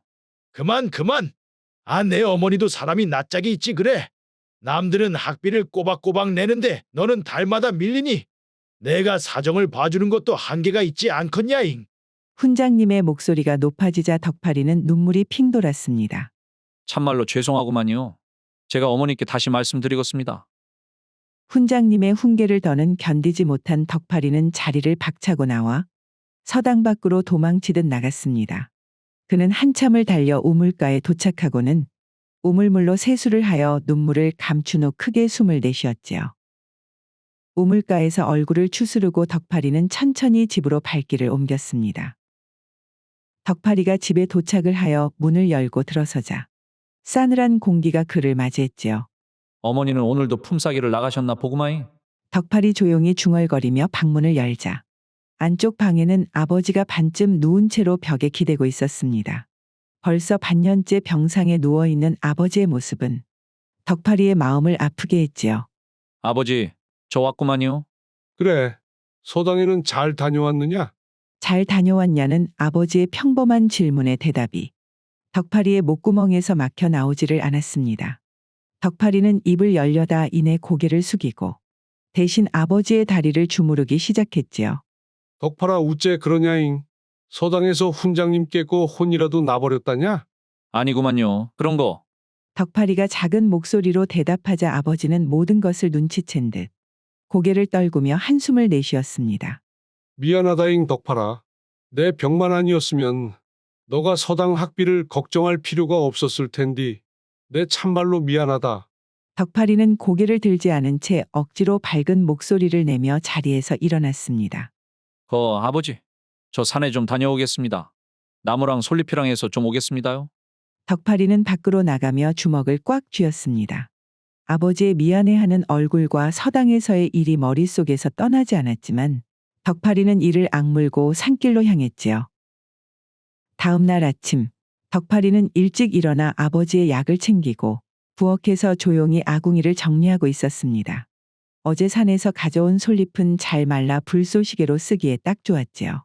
하지만 덕파리 서당에 갈 시간이 이미 지났음에도 부엌에 있는 모습을 보고 이상하게 느낀 어머니가 물었습니다.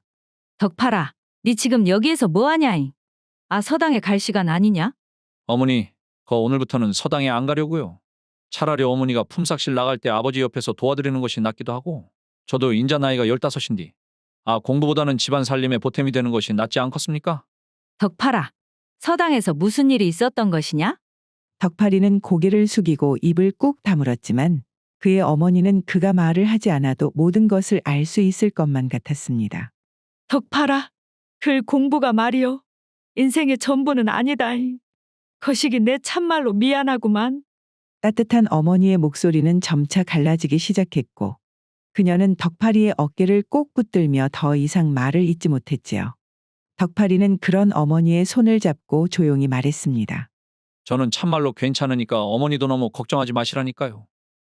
저는 솔잎 더 가지고 올랍니다. 어머니는 덕파리의 결연한 모습을 보며 조용히 고개를 끄덕였습니다. 그러나 그녀의 눈에서는 덕파리에 대한 미안한 마음의 눈물이 흘러내렸지요. 다음 날이 되고 덕파리는 어떻게 해서 조금이라도 돈을 벌어 집안 살림에 도움이 될까 궁리를 한 끝에 산에서 진흙을 퍼와 마을 장터에 자리를 잡고 작은 화덕을 만들었습니다. 자, 여기에 솔잎을 깔고 고구마를 구워 팔면 이 추운 날씨에 분명히 사 먹으려는 사람들이 있을 것이구만. 덕파리는 혼잣말을 하며 화덕을 세심하게 손을 봤습니다. 그리고는 화덕에 솔잎을 얹고 마른 가지를 넣어 불을 지피자 금세 연기가 피어올랐지요. 아야, 니 지금 여기서 뭐를 하려고 불을 피우고 있냐잉? 군고구마 팔고 있구만요. 따뜻하고 달콤한 고구마 좀 드셔보시라니까요. 덕파리가 불을 피우자 호기심에 이끌린 장꾼이 화덕 안에서 익어가는 고구마를 힐끗 보더니 미소를 지었습니다. 고구마 얼마냐잉? 한 양이면 2개 드립니다요. 아따 그놈 말은 번드르르하게 잘하는디. 고구마도 어디 그것만큼 맛이 잘 들었나 보자. 고구마 2개 줘봐라잉. 덕파리는 장꾼의 손에 고구마를 2개 올려주며 작게 감사하다 말을 했습니다. 그렇게 첫 손님을 받으며 긴장되었던 덕파리의 마음은 조금씩 풀려나가기 시작했고 고구마를 구울수록 솔잎향이 장터 곳곳으로 퍼져나가 지나가던 사람들 하나둘씩 덕파리를 둘러싸기 시작했지요. 아니, 이게 무슨 냄새요? 겁나게 달달하구만. 고구마 좀 사가지고 우리 집에 있는 새끼들 챙겨줘야 쓰겄구마잉. 고구마 얼마나 한가잉? 사람들이 몰려들자 덕파리는 서툴지만 자신감 있는 목소리로 손님들을 맞이했습니다. 고구마 한 양에 2개입니다요. 뜨끈뜨끈하니까 한번 드셔보셔요. 처음에는 긴장되었던 덕파리의 손놀림도 차츰 익숙해져 갔고 손님들이 건네는 돈과 웃음 덕에 덕파리의 마음은 추운 날씨에도 따뜻하게 느껴졌습니다. 그렇게 시간은 일주일이 지나고 덕파리는 그날도 화덕 앞에서 군고구마를 굽고 있었는데요. 한창 바쁘게 움직이던 덕파리는 한쪽에서 자신을 바라보는 낯익은 얼굴을 보고 손을 멈췄습니다. 그 얼굴의 주인공은 바로 서당에서 함께 공부하던 부잣집 아들 갑수였지요. 아이고 덕팔아. 서당에 나오지 않고 뭐하나 했더만. 여태 여기서 군고구마를 팔고 앉아 있었구마잉. 덕파리는 갑수의 갑작스러운 말에 아무 대꾸도 하지 못하고 그저 고개를 숙였습니다. 갑수의 시선과 말투 하나하나 모든 것이 자신을 비웃고 있다는 것이 느껴졌지요. 그래, 사람은 주제에 맞게 살아야지. 가난한 네가 글 공부는 무슨 놈의 글 공부냐. 봐라 덕팔아. 너는 이런 군고구마 장수가 훨씬 어울린다야잉. 안 되는 느그 집 사정에 서당에 나와서 괜히 글 공부한다고 애쓰지 말고 여기서 고구마나 많이 팔아라잉. 갑수는 덕파리를 한껏 비웃으며 장터를 떠났습니다. 그의 뒷모습이 멀어질수록 덕파리의 손은 점점 더 떨려왔지요. 글 공부는 내가 서당에서 훨씬 잘했는데 단지 부잣집에서 태어난 것이 전부인 녀석이. 속으로는 수없는 말을 외쳤지만 덕파리는 끝내 한마디도 대꾸를 하지 못한 채 그저 눈물을 보이지 않기 위해 주먹을 움켜쥐고는 꾹 참을 뿐이었습니다. 남들에게 말 못한 서러움 속에서 덕파리가 어느새 군고구마 장사를 시작한 지도 보름이 넘어갔습니다. 처음에는 이런저런 어려움이 많이 따랐지만 어느덧 서툴렀던 그의 손놀림도 시간이 지남에 따라 손님들이 늘어났기에 점점 자신감이 붙기 시작하였지요. 그때였습니다. 장터 앞에서 가마 한 대가 천천히 지나가다 그의 화덕 앞에 멈춰서더니 그 가마를 끌던 가마꾼이 덕파리를 향해 다가왔는데요. 아야, 거 군고구마 한 양어치만 좀 팔아봐라잉. 덕파리 익숙한 손놀림으로 군고구마 2개를 집어 건네려는 순간 가마 안에서 창문이 살짝 열렸고 덕파리의 시선은 자연스레 그쪽으로 향하게 되었지요. 가마 안에는 창백한 얼굴의 소녀가 조용히 자신을 바라보고 있었는데요. 그녀의 얼굴은 너무나 고요하고 희미한 빛을 띠었으며 동시에 너무나 연약해 보였지요. 저 여자는 도대체 어떤 팔자를 타고 태어났길래 나랑 나이는 비슷해 보이는데 자기 발로 걷지도 않고 하인들을 저렇게 부린다냐? 나는 아침마다 솔잎을 모으고 진흙을 퍼 담으면서 죽도록 고생하는 동안 저 여자는 세상 좋게 가마에 앉아서 장터 구경을 하고 있구만 그래. 덕파리는 자신과 대비되는 그녀의 모습에 왠지 창피하기도 하고 부자라는 이유로 갑수의 얼굴도 떠올라 순간 적개심에 고구마의 침이라도 뱉어버릴까 잠시 고민했지만 결국 얌전히 고구마를 가마꾼에게 건넸습니다. 매양이 아씨 여기 있습니다. 고구마가 뜨겁구만요. 거 조심히 드세요. 군고구마를 받아든 소녀는 소리 없이 가마의 창문을 닫았고 가마꾼은 다시 길을 따라 걸어갔습니다. 덕파리는 자신과는 너무나도 다른 세상에 살고 있는 그 매양이라는 소녀의 모습을 보고는 여러 가지 알 수 없는 복잡한 감정에 자신도 모르게 주먹을 꽉 쥐었지요. 시간은 가마를 탄 소녀가 고구마를 사간 지도 벌써 열흘 정도 지나고 날이 더욱더 추워짐에 따라 장터의 사람들은 덕파리의 화덕 앞으로 모여들었습니다. 덕파라, 고구마 2냥어치만 줘봐라잉. 아이고 성님 또 오셨구만요. 제가 거 성님한테는 특별히 덤으로 하나 더 넣었습니다요.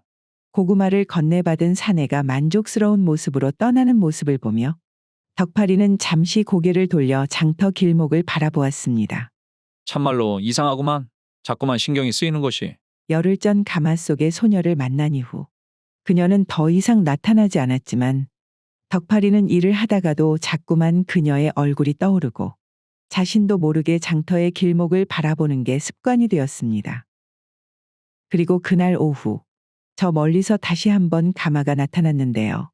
가마는 지난번보다 덕파리의 화덕 쪽으로 더 가까이 멈춰섰고 가마꾼이 땀을 훔치며 덕파리에게 다가왔지요. 아야, 거 지난번처럼 고구마 한 양어치 주라야잉. 덕파리는 아무 말 없이 고구마 2개를 조심스럽게 집어들고 가마꾼에게 건네는 순간 얘, 너 이름이 뭐니? 가마 안에서 창백한 얼굴의 소녀 매양이 미소를 띤 채 자신을 바라보며 말을 걸었습니다. 저는 덕팔이라고 하구만요. 지난번에 먹었던 군고구마가 참 맛이 달더구나. 네가 만든 거 맞지? 덕파리는 갑작스러운 칭찬에 얼굴이 화끈 달아올라 고개를 숙이며 겨우 말을 했지요. 네, 감사하구만요.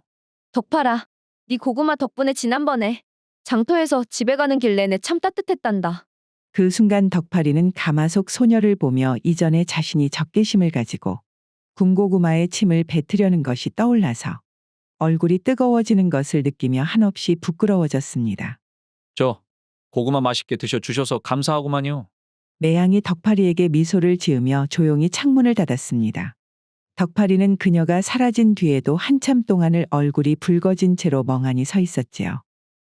이후 한 달의 시간이 훌쩍 지나가고 겨울이 깊어질수록 장터는 더욱 북적였습니다. 눈발이 날리고 매서운 바람이 불었지만 덕파리는 여느 때처럼 화덕 앞에 서서 고구마를 굽고 있었지요. 덕파리는 손님들에게 웃음을 지으며 고구마를 건넸지만 그의 눈은 끊임없이 장터 입구를 확인하며 벌써 한 달째 매양이 탄 가마를 기다리고 있었습니다. 벌써 매양이 아씨가 온 지도 한 달이 넘어가는구만. 이렇게 눈이 심하게 오는데 오늘도 안 오시겠지? 그때였습니다. 어이, 거 고구만 성냥어치만 한번 줘보시게. 익숙한 목소리가 들려 고개를 돌아보니 그곳에는 한 달 전 매향이와 함께 왔던 가마꾼이 서 있었습니다. 하지만 이번에는 가마가 없이 혼자였지요. 원매. 아재. 오늘은 우리 아씨는 안 왔구만. 그 대신에 이것을 너한테 전해달라고 하더라고. 가마꾼이 조그만 보자기 꾸러미를 내밀자 덕파리는 얼떨결에 그것을 받았습니다. 아재 이것이 무엇이란가요? 우리 아씨께서 직접 짠 귀마개구만. 너한테 꼭 전해주고 싶다고 그러더라고. 덕팔이 가마꾼에게 받은 보자기를 천천히 풀자 그 안에는 정성껏 짜인 귀마개가 있었습니다. 단정한 무늬와 깔끔한 뜨개질 솜씨에서 얼마나 정성을 들였는지 느낄 수가 있었지요. 우리 아씨가 네 고구마를 먹고 참 따뜻했다고 했었는데 그런 고구마를 만든 네가 추운 곳에서 고생을 하는 것을 보고는 신경이 쓰였는지 밤이 늦게까지 직접 뜨개질을 해서 짠 것 같더구나. 가마꾼의 말에 덕팔이는 귀마개를 꼭 쥐었습니다. 그의 가슴 속에서는 매향이에 대한 감사함과 부끄러움 그리고 묘한 설레임이 한꺼번에 솟구쳐 올라왔지요. 아저씨 저 이번 고구마 값은 안 받을랍니다요. 그래서야 쓰나? 내가 네 장사를 망치면 안 되지. 가마꾼은 웃으며 덕팔이의 화덕을 떠났고 덕팔이는 한참 동안을 멍하니 그 자리에서 귀마개를 바라보며 우두커니 서 있었습니다. 그날 밤 덕팔이는 묘한 꿈을 꾸었습니다.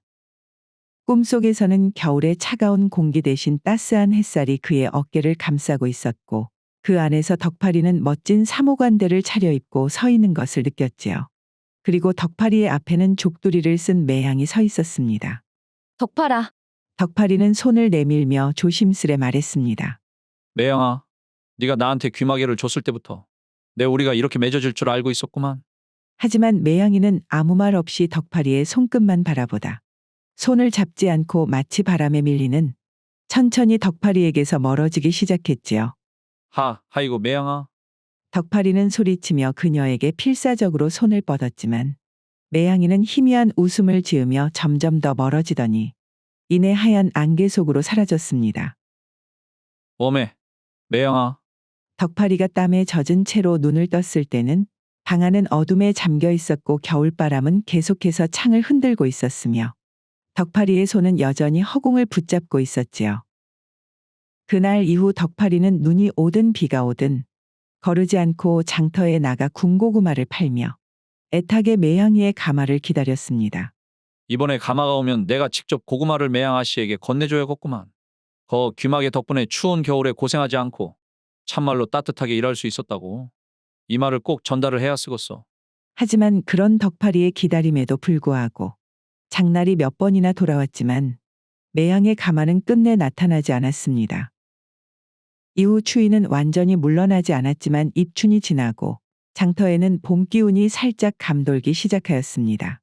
덕팔이는 여느 때처럼 화덕 앞에서 군 고구마를 굽고 있었지만 오늘따라 그의 손은 느릿했고 정신은 어딘가 다른 곳에 팔려있는 사람처럼 보였지요. 오늘도 가마를 기다리고 있는 것이냐? 덕팔이가 익숙한 목소리의 고개를 들어보자 화덕 옆에는 가마꾼이 미소를 지으며 서 있었습니다. 하이고 아재. 고구마 사러 오셨습니까요? 오늘은 말이다 고구마는 되었고 너 막걸리는 마실 줄 아냐잉?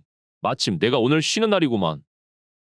덕팔이는 화덕을 정리하고 가마꾼을 따라 장터 주막으로 들어섰습니다. 가마꾼이 자리를 잡고 앉자 막걸리 한 잔을 따라 덕팔이에게 건네었지요. 자 받아라잉. 너도 엄연한 장사꾼인데 술 한 잔은 할 줄 알아야지. 덕팔이 머뭇거리며 잔을 받고는 용기를 내어 막걸리 한 모금을 마셨습니다. 하이고 겁나게 쓰구만요.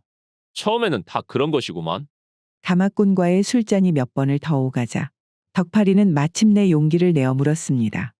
그런데 아재, 매양 아씨는 더 이상 장터에 오시지 않는 겁니까요? 덕팔이의 질문을 기다렸다는 듯이 가마꾼은 한숨을 푹 내쉬더니 조용히 말을 꺼내기 시작했는데요. 매양 아씨는 이 마을에서 가장 부자인 조대감의 손녀로 하나뿐이 손녀였구만. 매양 아씨의 아버지는 무관으로 일찍이 전쟁에 참전하셨었는데 그 전장에서 전사를 하셨다네. 그리고 남편의 유고를 받아든 아씨의 어머니는 그 충격에 식음을 전폐했고 이후 몇 달을 버티다가 남편을 따라가셨구만. 거기다가 말이오. 매양 아씨는 어릴 적부터 소아마비를 앓고 있어서 혼자 걷는 것조차 힘들었단다. 그래서 아씨께서 항상 가마를 타고 다니셨단가요? 그랬구만. 그 순간 가마꾼의 눈에 눈물이 맺혔습니다. 그리고 그는 담담한 목소리로 말을 이었는데요. 그런디 그렇지 않아도 몸이 약한 매양아씨가 해변까지 덮쳐버렸지 뭐냐. 지난 대설 때 말이요. 아씨가 결국에 자기 부모님 따라서 길을 떠나버리셨구만. 병약한 몸으로 오랫동안 버티시기는 했는데 끝내 이겨내지 못했다니께. 하이고 불쌍한 우리 아씨. 참말로 내가 니한테 귀마개를 전해주러 왔던 날이 아씨가 마지막으로 부탁을 했던 날이었단다. 그 말에 덕파리는 가슴이 무너지는 듯했습니다. 눈앞에는 매양의 창백한 얼굴과 조용한 미소가 순간 떠올랐으며 그리고 그가 받은 귀마개까지 모든 것이 복잡한 감정으로 바뀌면서 눈물로 쏟아져 나왔지요. 다음 날 아침 차가운 바람이 나뭇가지를 흔드는 가운데 덕파리는 이제 고구마 장사를 접기 위해서 화덕을 치우고 있었습니다. 그리고 집으로 발걸음을 옮기려는 찰나 장터 입구에서 걸어오는 가마꾼의 모습이 눈에 들어왔지요. 덕파라. 아재, 오셨습니까요? 가마꾼의 얼굴은 왠지 평소보다 훨씬 더 진지해 보였습니다. 너 말이오. 그 아씨의 묘를 찾아가 볼 생각이 없느냐잉. 덕파리는 잠시 망설였지만 곧 고개를 끄덕이며 대답했습니다. 가겠습니다요. 그래도 한 번은 아씨께 인사를 드려야 할 것 같구만요. 가마꾼과 함께 산길을 오르며 덕파리는 말없이 조용히 걸었습니다. 길은 고요했지만 덕파리의 마음은 말로 다할 수 없는 감정으로 가득했지요. 이윽고 묘지에 도착하자 덕파리는 말없이 매양의 묘 앞에 섰습니다. 매양의 묘는 작은 나무 아래 자리를 잡고 있었고 묘비에는 그녀의 이름과 짧은 생애를 보여주는 글귀가 새겨져 있었지요. 여기가 아씨가 잠든 곳이구만. 덕파리는 매양의 묘를 보고는 한참을 망설이더니 이내 다가가 마음을 가다듬고 말을 하기 시작했습니다. 매양아씨, 저 덕팔입니다. 저에게 주신 귀마개 덕분에 이번 겨울을 따뜻하게 보낼 수 있었구만요. 아씨와 만난 것은 비록 너무나도 짧은 시간이었지만 저는 앞으로도 아씨를 잊지 않을 겁니다요. 그리고는 덕파리는 품에서 고구마를 꺼내 묘비 앞에 조심스럽게 놓았지요. 아씨, 부디 그곳에서도 따뜻하시기를 바라겠습니다. 가마꾼은 덕팔의 어깨를 가만히 다독이며 말을 했습니다. 아씨도 분명 네가 이렇게 찾아와줬다는 것을 알면 좋아하실 게다. 이후 산을 내려오는 길, 덕파리는 머릿속에서 수많은 생각이 떠올랐습니다. 매양이와 처음 만났던 날 그녀가 보여준 미소, 그리고 마지막으로 건넨 귀마개의 따뜻함까지. 그날 덕파리는 겨울이 물러감과 동시에 짧디 짧은 자신의 첫사랑 역시 끝나감을 비로소 실감할 수 있었습니다. 오늘의 고전여행 이야기는 이것으로 마치겠습니다. 오늘도 부족하지만 긴 영상 봐주신 여러분들께 감사드리며 항상 가정의 평안이 깃들기를 바라겠습니다. 그럼 저는 다음 영상으로 다시 찾아뵙겠습니다. 감사합니다.